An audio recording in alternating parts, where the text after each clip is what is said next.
up on that first mound, waiting for that green flag. So we got an interesting matchup here. Diesel versus gas as the green flag drops. And believe it or not, the Texas Toy gets a little bit of a hole shot. So the Diesel pays off right now, Steve. They should be about even on horsepower. But look at the difference in wheelbase. Clydesdale should be able to make a tighter turn. There's some suspension problems developing on Texas Toy. He still executes the turn, and it looks like he's going to pass this truck, the Clydesdale. You see it crushing cars. And even with suspension problems, Texas Toy continues in this race, and he makes it to the finish line. It will be Texas Toy in the final, and you see him dragging all of those broken rods, Brock. Yeah, those are front control arms, both snapped on Texas Toy. The question is, I would imagine, whether or not they can get that repaired. That's a pretty massive piece of equipment to work on. Let's take one more look at the race. Here comes Texas Toy. Now, somewhere right in these jumps is where that first control arm snaps. He's got a pretty clear lead. We may be able to get a look at exactly the point in which that suspension breaks. Fortunately for him, it still permits him to go on to victory. There it is. That right underneath the left front wheel, you see that suspension snap on Texas Toy. And those are the broken pieces. First one broke on the left side, and then the right side broke. Both control arms snapped. And here you can see in the chassis where they broke off. And that would take a long time to repair. Plus, he's also got a flat tire. So TNT has announced that Clydesdale will be reinstated to run against Bigfoot in the final. Okay, here is the last tractor in the 5,800-pound class. That is the Dollar Devil, being driven by Fred Freeman. Now, you remember John Carlton. He's the last puller who had a very disappointing run. Steve is with him. Well, you know, John, the RPM seemed to stay way up. It was almost like maybe it needed a little higher gear. Yeah, I run a little bit lower gear tonight than I did last night, and I should have stayed in the same gear. It didn't hook up right at the start. Looks like you had the balance about right, just ran out of RPM. Yeah, right. It turned a little bit too much right off line. It wouldn't hook up. Right. Too much on the front end. Nice try. There you go. So John Carlton will be back. He can count on that. He's a longtime pro in this sport. As we get ready with Fred Freeman on the Dollar Devil backing into the sled. And he knows, as we said, one more shot here. There you can see the weights just between the rear tires. They call them suitcase weights because they have a handle on them. And you can get a lot of exercise moving those 100-pound blocks of iron from one end to the other, trying to get the balance just right on the tractor. You know, it's hard to believe with these tractors weighing almost 3 tons, the misplacement of one of those 100-pound weights can mean the difference between winning and losing. The weight balance is that critical, even with all this massive bulk that these tractors carry down this 210-foot track. At least that's the distance that Fred Freeman wants to go right now. And he's got a pretty good pull going. We could have 4 in the pull-off. Fred Freeman, a nice one, but he's kind of running out of power here, and he is going to come up about 5 cents short. What a tough break. We thought he was going out the back. 205.24 feet for Fred Freeman. That, unfortunately, is just about 5 short, as you said. As we watch that run one more time, it looks like a textbook pass, really. Those front wheels almost perfectly distanced off the ground, and Freeman feeding the power, but right near the end, it just seems to come up with about 100 horsepower short, not 100 pounds.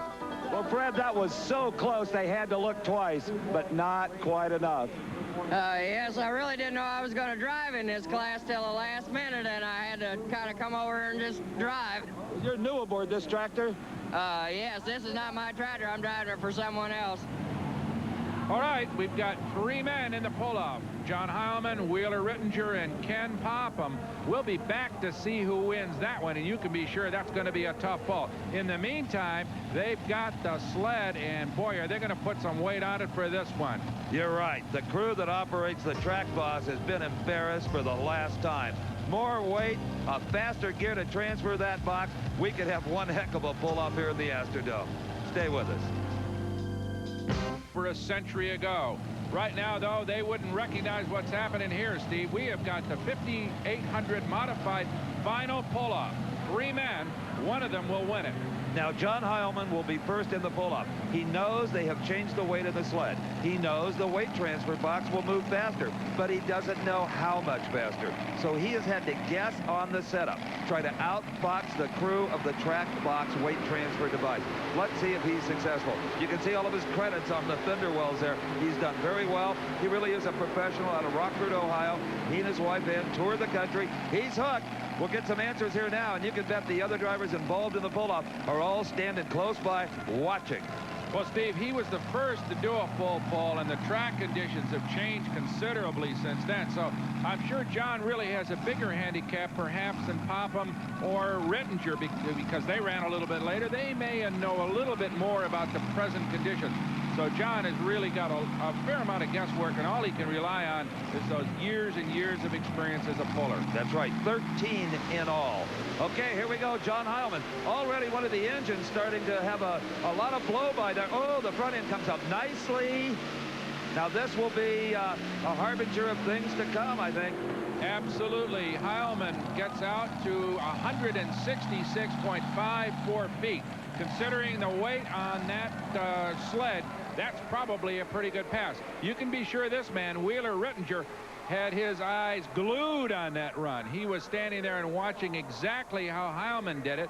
Now he climbs on board his tractor. Remember that extremely exotic drivetrain setup. We'll see whether that pays off. There's his wife, Jean. She is a very, very integral part of this crew as those two monster motors get fired up.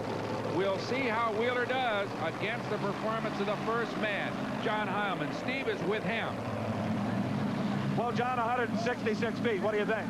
Oh, it was a good run. It pulled the motors down. We'll have to see what happens. It wasn't perfect, but it was good. All right, well, you got two more guys to take a shot at you. They're good. We'll see. Okay, thanks.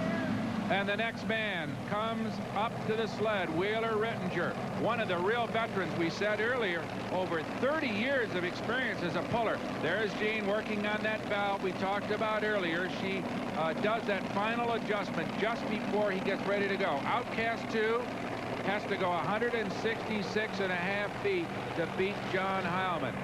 Wheeler's right hand is on that joystick that controls the power of these two motors, one going to one wheel, one going to the other. The only tractor like it in all of pulling. He has got a beautiful pass going. He solved his handling problems from his earlier full pull. He has gone a long ways down the track. I believe that this is a new mark in the pull-up, 188.83 feet. Well, you can be sure that he went to school on John Heilman. He took the right pass. He had the right weight on. I'm sure some final adjustments after he saw John run paid off for Wheeler Rittinger as you watch him come down, working that little hydraulic joystick to control the power to the rear wheels. And an excellent run for Wheeler Rittinger. That could pay off with a victory here.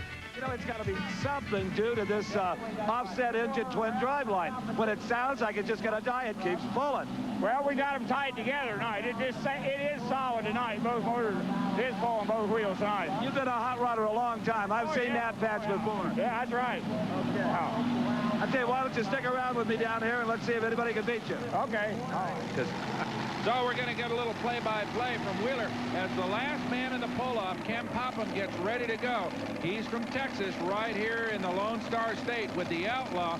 Beautiful tractor. In fact, all three of these machines are immaculate pieces. So while Ken gets ready to go on this last pass, let's go down to Stephen Wheeler to get the veteran's observation. Well, Ken, hook it up is the only guy that can cost you a lot of money. Pick your pocket. What do you think? Well, he has done it before, but I hope he don't do it tonight. All right, well, he's got to run over 188 feet, or pull that distance, rather. And here he goes. We'll soon tell in a minute. The crowd is chanting, "Let's go, Texas." What do you think?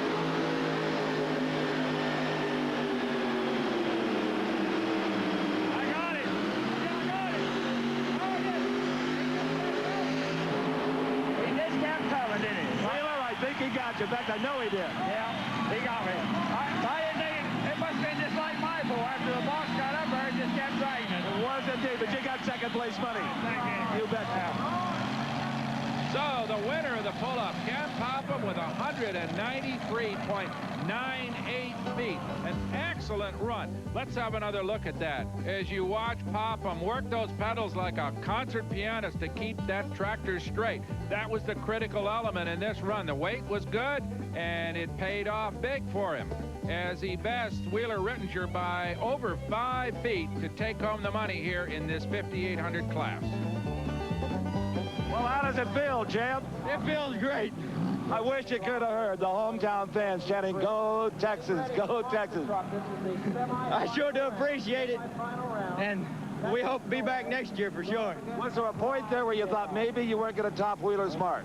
Just that one time whenever I was getting a little bit crooked and I was really mashing on the brake. I tell you, the outlaw robbed the bank tonight. You're going to make a lot of money. I don't know if I did. Daddy did. Okay, well, here's the slip, 193 feet. Okay, thank you. Well, if I know the pullers, the money will probably end up going to the tractor as opposed to either one of the Pophams. But nonetheless, he goes home a winner. Ken Popham, 193 feet. Wheeler Rittinger second. John Heilman third in the 3-man pull-off. Okay, all we've got left now is the monster truck final, but that's Clydesdale. The crew is working on the engine. We've got word it may not run. Fine American automobiles have been reduced to a pile of rubble by 16 monster trucks. I'm Steve Evans along with Brock Yates here in the Astrodome. One race to go. Clydesdale did make it. They got it fixed. Those 16 trucks have been eliminated down to 2. Bigfoot in the near lane. Jim Kramer. Clydesdale in the far lane. This should be a good one. Clydesdale's run well. They got the motor repaired. There is the Kramer's eye view, as it were, over that giant motor of Bigfoot. The flag is up, should drop here in just, we've got to start. And once again, Kramer away in a big way, Steve. And I think he does that, Brock, because as he told us earlier, he runs 2 gears. The other guys try to run it in 1. So he's got all that acceleration with a lower gear. Kramer making his best turn of the night at the end of the course, headed back towards the finish line. And Brock, look how he abuses and pounds this truck. Anybody else who has tried that has broken their toy. Absolutely. This truck is so well designed that it dominates this class. Boy, do they love it. The fans love that truck. And here we go again. Let's take one more look. You see the flagman drop that green, and Kramer just blasts off that mound of dirt like a dragster and heads down toward the end of the track. Now, here he goes up over the second jump. Almost see the roof of the Astrodome that time. Up ahead, the third mound, then to turn around and back across the wrecked cars. Jim Kramer with his helmeted head hanging out of the driver's window, and look how he flies this machine, almost as if it had wings. Those great big tires just crunching down into the dirt. What a driver and what a truck. In fact, there are 8 Bigfoots total all around the country to supply the demand for promoters who want to show their fans this kind of action. Jim Kramer, according to builder owner Bob Chandler, is the finest driver in all of monster truck racing. I believe it. Oh, Jim, congratulations. Made it look pretty easy in a super ride on the last trip. Well, it's kind of a rough ride. I hit the cars a little crooked, one to the left, one to the right. I just couldn't make up my mind where I wanted to go. Well, the folks sure loved it. You sailed the old girl a little higher the last time, kind of let her fly a little bit. I tell you, she's really a new girl, our newest truck, but we're trying to break her in right. Well, she's learning. She looks like she's behaving real well. When I can catch up to the truck, I think it's going to be a nice machine. Right now, it's ahead of me. As you can see, I'm having a little trouble. I'll catch her. I think you're going to learn real fast. Congratulations. Super, super show. Yes, thank you.